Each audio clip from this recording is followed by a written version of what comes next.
Welcome to this month's Member-to-Member Connection. I'm ASHRAE President Mick Schwedler, and this month's connection is a bit different. Number one, I'm going solo. This isn't going to be an interview today. Number two, obviously, we're doing it in a little bit different venue than we've done the others, which is across Zoom. This is on my cell phone, and I apologize in advance for the cameraman and the sound person, but hey, you get what you pay for, and this is low budget. But the third one is really the subject. And today's subject is going to be a little bit more personal rather than ASHRAE based. In early 2020, we all started to hear this word pandemic. And some of the areas of the world had dealt with pandemics in the past, but not the entire world.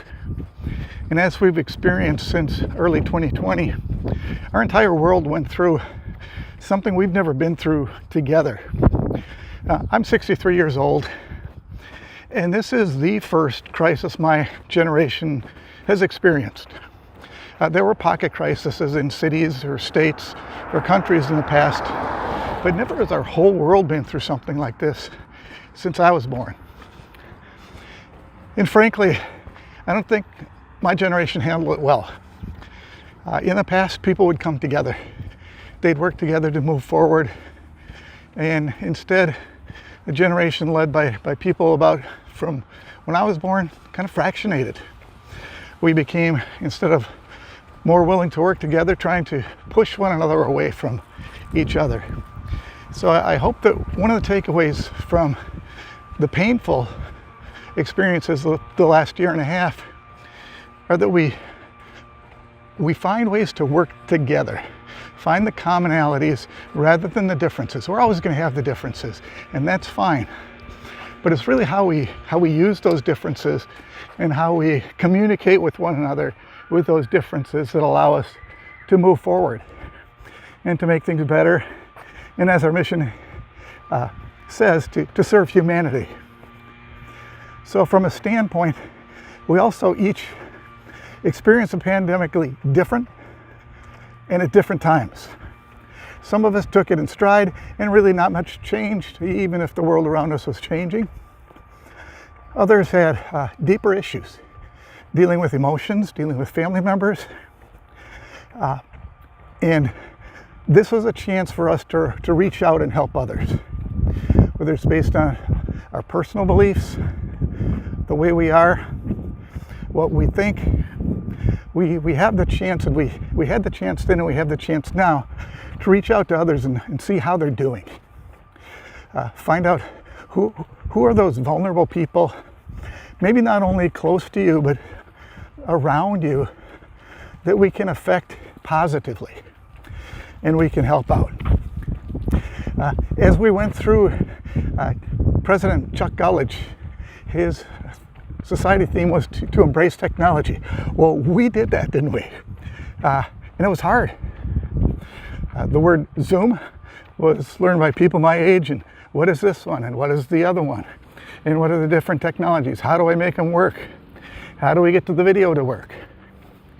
But as we learned that and started to use those technologies, we did find out that Chuck was right. We as a society need to embrace the technologies that are available to us, not only for technology's sake and for our design and working with our customers, but also with one another. We learned to be, I hope a little bit more flexible and understanding. So what if somebody's dog barks? You know, we all heard people apologizing because their dog is in the background barking, or their children needed some help with homework.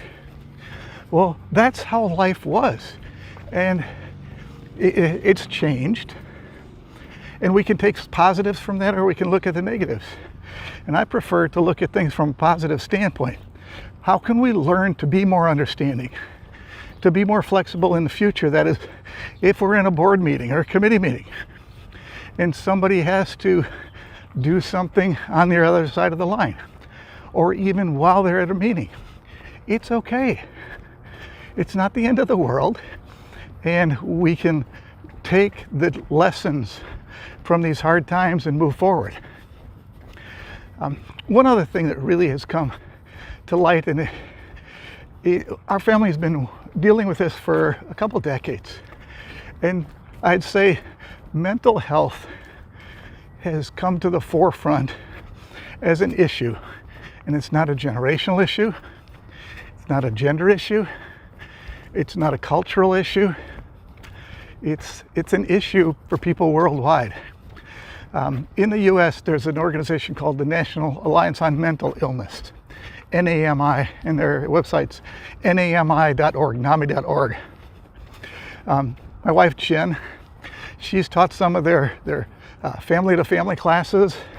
We've done talks with our local university, but not while we were in health crises. You go through different stages, not the same as mourning, but people say similar to the mourning stages. But when you need help, it's there. It's there in organizations. It's there in the friends around you, the community, our member-to-member connections that we have. And if you haven't heard from somebody in a while and you think they might need help, reach out. There's never a loss in reaching out to folks you know and being willing to and trying to help them. And then even if you don't have the tools, if you don't have the words, some of the information on websites such as NAMI do have the references, backgrounds, and knowledge, because about 25% of families deal with mental health issues. And that seems like a high percent, but if you look around, you see the pain, you see the suffering. And we can do more than just keep people safe in their buildings. We can keep people safe in their minds by using our member-to-member connections. So I applaud those of you who've reached out. I know ASHRAE folks who have confided in Jen and me in the past of things that they're dealing with. So this is not uncommon, and it's not against the person. It's a disease, in this case of the brain, just like a disease of the heart, of the liver, of the pancreas. So as we're moving forward, let's be understanding, let's be flexible, and let's be loving and gracious to the people who are dealing with mental health, physical health, or any other conditions that they may be experiencing in their lives. The reason I'm doing this on a video is early on in the pandemic, I was working in the basement and Jen was on the main floor, and I would come up and start to talk with her. Well, that's not what she was used to, right? Okay, but on the other hand, at the end of the day, I had been on Zoom meetings talking to people, and she had been isolated from people. So we had to learn how to be flexible with one another and work with one another.